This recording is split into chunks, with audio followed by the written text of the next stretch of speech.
சிவகார்த்திகேயன் அண்ணாவோட பராசக்தி திரைப்படத்தோட அப்டேட்ஸை பற்றி தாங்க இந்த வீடியோ வந்து பார்க்க போகிறோம். ஸோ இன்றைக்கி சிவகார்த்திகேயனோட பராசக்தி திரைப்படத்தோட ஆடி லான்ச் டேன்னு தான் சொல்லியானோம். சென்னையில் இருக்கக்கூடிய சாய்ராம் காலேஜில் பராசக்தி திரைப்படத்தோட ஆடி லான்ச் அப்படிங்கிறது இன்றைக்கி வந்து சிறப்பாக வந்து நடைபெற போகுது. ஸோ ஆடி லான்ச்சுக்கான ஹைப்பே பெருசாக வந்துட்டு பார்த்தா இல்லை.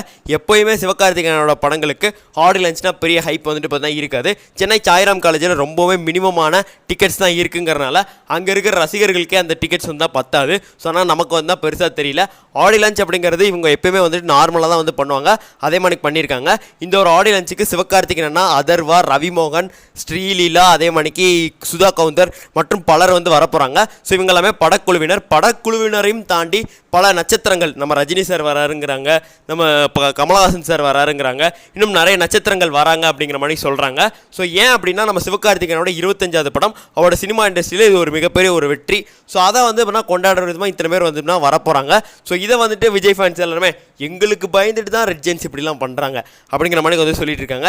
இவங்களுக்கு பயந்து வரல, சிவகார்த்திகேயன் அப்படிங்கிற அந்த நபரை அவங்க எல்லாருக்குமே பிடிச்சிருக்குது, அதனால் வராங்க. இப்போ நிறைய பேர் கேள்வி வரப்போ மலேசியாவில் விஜய்க்கு யாரும் வரல, இப்போ விஜய்க்கு யாரும் பிடிக்கலையான்னு. அது எனக்கு தெரியாது, அதை பற்றி நான் பேச விரும்பல. ஆனால் ஒரு ஃபேர்வெல் நடந்துச்சுன்னா கன்ஃபார்ம் வந்துட்டு பெரிய பெரிய நடிகர்கள்லாம் வரணும். ஸோ அவரோட நடிகர்கள் இப்போ சூர்யா அவர்களே அவரோட நண்பர் தான், அவரும் வரல. யாராவது வந்திருக்கணும், தனுஷ் இல்லை யாராவது வந்திருக்கணுங்க. யாருமே வரலைன்னா அது ஏன் வரலன்னு சொல்லி எனக்கு தெரியல. அதை மாணிக்கெலாம் சிவகார்த்திகேயன் நமக்கு இருக்காது, யாராவது வருவாங்க. சரியா, வரலைனாலும் பிரச்சனை இல்லை, ஆனால் வரணும். ஃபேர்வெல்னால் வரணும். 25வது படத்துக்கு வரணும், அது அவசியம் இல்லை, ஆனால் இதுக்கு வரணும்.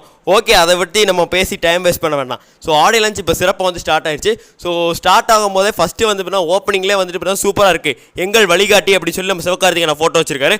உண்மையிலே ஒரு நல்ல மனிதர். ஸோ அவரை ஒரு வழிகாட்டியே எடுத்து போகிறாங்கன்னா பசங்க உண்மையிலே நல்லது தான். ஸோ ஆடியோ லான்ச் அப்படிங்கிறது சக்ஸஸ்ஃபுல்லாக நடைபெறும். ஸோ எல்லாத்தையும் தாண்டி இவர் கடைசியில் நம்ம சிவகார்த்திகேயனோட ஸ்பீச்சுக்கு தான் எல்லாமே வெயிட் பண்ணுவாங்க. ஆடியோ லான்ச் 5 மணிக்கு வந்து ஆரம்பிக்கிறது, நைட்டு 10 மணிக்கு முடியுது. ஸோ 9 மணிக்கு கிட்டக்க சிவகார்த்திகேயன் நான் பேசுவார். அதுக்கு தான் எல்லாருமே எக்ஸ்பெக்ட் பண்ணிட்டு இருக்காங்க விஜய் ஃபேன்ஸ் எல்லாருமே.